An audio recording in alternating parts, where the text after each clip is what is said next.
السلام علیکم ورحمۃ اللہ وبرکاتہ۔ امید ہے کہ سب سب خرید سے ہم اللہ تعالیٰ سب کو خوش اور سلامت رکھیں۔ جیسے کہ آپ کو معلوم ہے رمضان مبارک کا مبارک مہینہ شروع ہے جو کسی تعریف کا محتاج نہیں ہے۔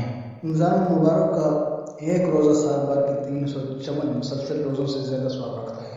بلا عذر اگر کسی شخص نے ایک روزہ بھی اس کا نہ رکھا گیا تو اور بھر کے روزے بھی اس کی جگہ کافی نہیں ہوں گے۔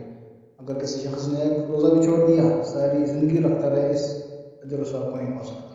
رمضان کا ہر فرض ثواب 70 گنا، ہر نفل اعتکاف و ذکر، ہر نیک کام ثواب 70 گنا ہو کر فرض کے برابر ہو جاتا ہے۔ نماز کا ثواب گھر پر ایک مسجد میں 50 کا، جامع مسجد میں 50 کا تھا، لیکن رمضان میں 70 گنا اور زیادہ ہو گیا۔ اس لیے رمضان میں گھر پر 17، مسجد میں 1750 اور جامع مسجد میں 3550 ہو جاتا ہے۔ پانچوں نماز کا گھر پر 350 کا، مسجد میں 8750، جامع مسجد میں 17550 ثواب ہوگا۔ یعنی کہ رمضان مبارک اللہ تعالیٰ کا ایک خاص تحفہ ہے۔ انسان کو اللہ تعالیٰ 1 منٹ کے اندر لاکھوں کروڑوں اربوں نیکیاں عطا فرماتا ہے۔ 1 منٹ کے اندر لاکھوں کروڑوں نیکی انسان کما سکتا ہے۔ کیسے؟ مثال کے طور پر صرف بسم اللہ الرحمن الرحیم ہے۔ بسم اللہ الرحمن الرحیم ایک دفعہ پڑھنے سے 13300 نیکیاں صرف بسم اللہ الرحمن الرحیم کے پڑھنے پر ملیں گی، جو صورتیں حفظ و وضو یا بے وضو چلتے پھرتے انسان پڑھ سکتا ہے۔ کتنے نیکی ملیں گی؟ بسم اللہ الرحمن الرحیم سب کو یاد ہے؟ صرف بسم اللہ الرحمن الرحیم پر اللہ تعالیٰ اتنا اجر و ثواب عطا فرماتے ہیں۔ جیسے بسم اللہ الرحمن الرحیم، قل هو اللہ احد اللہ الصمد لم یلد ولم یولد ولم یکن لہ کفوا احد۔ مختصر سورہ ہے جو غیر رمضان میں 3 دفعہ پڑھتا ہے ایک قرآن کا ثواب ملتا ہے، رمضان میں کو 3 مرتبہ پڑھتا ہے 70 قرآن کا ثواب ملتا ہے۔ سبحان اللہ۔ تو انسان کو زیادہ عمل کرنا چاہیے۔ آج اللہ تعالیٰ دے رہے ہیں، بلا بلا کے دے رہے ہیں، رمضان شریف کو ضائع نہیں کرنا چاہیے۔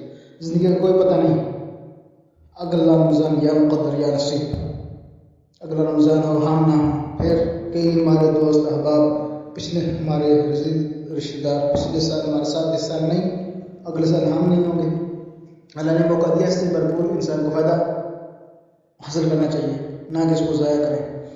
ایک بدعا بھی ہے، حضرت جبرائیل علیہ السلام نے فرمایا ہلاک ہو جائے، تباہ ہو جائے وہ شخص جس پر رمضان کا مہینہ گزرا اور اس میں بخشش نہ ہو، ہلاک ہو جائے۔ اس پہ آپ صلی اللہ علیہ وسلم نے آمین فرمائی۔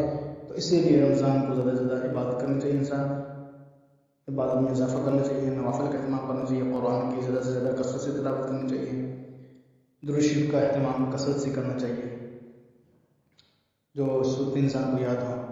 دیکھیں صورت اخلاص کے کتنے فضائل ہیں، 3 دفعہ پڑھنے سے 70 قرآن مجید کا ثواب، جتنا زیادہ کوئی پڑھے گا اتنا ہی فائدہ، تو ان کا اہتمام کریں۔ ان کا کوئی پتہ نہیں، اب 2 دن گزرے ہیں، یعنی کہ 2 دن کے اندر، پہلا رمضان اور دوسرا رمضان، ان کے اندر 2 فوتیاں سی ہوئی ہمارے قریبی جاننے والے، بالکل ٹھیک ٹھاک بندہ، تراویح پڑھ کے جس طرح عام روٹین مطابق تراویح پڑھی، گھر گیا، اسے کوئی مسئلہ نہیں، کوئی بیماری نہیں، اٹیک ہوا وہیں پہ ختم، زندگی ختم، صبح سے اس کے نصیب میں نہیں تھی۔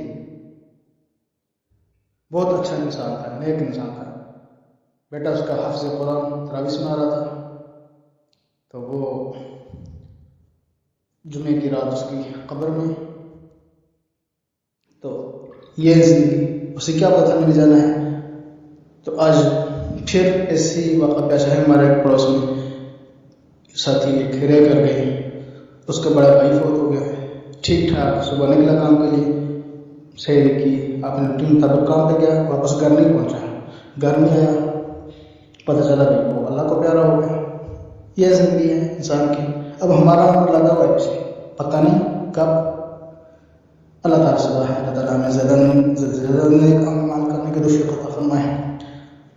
اللہ تعالیٰ ہم سب سے راضی ہو جائے کہ منٹوں پہ اللہ تعالیٰ ایک منٹ بڑا قیمتی ہے، منٹوں میں لاکھ پتی بلکہ ارب پتی انسان بن سکتا ہے۔ کیا خوب مہینہ ہے رمضان کا، رحمت کا خزینہ ہے مہینہ ہے رمضان کا۔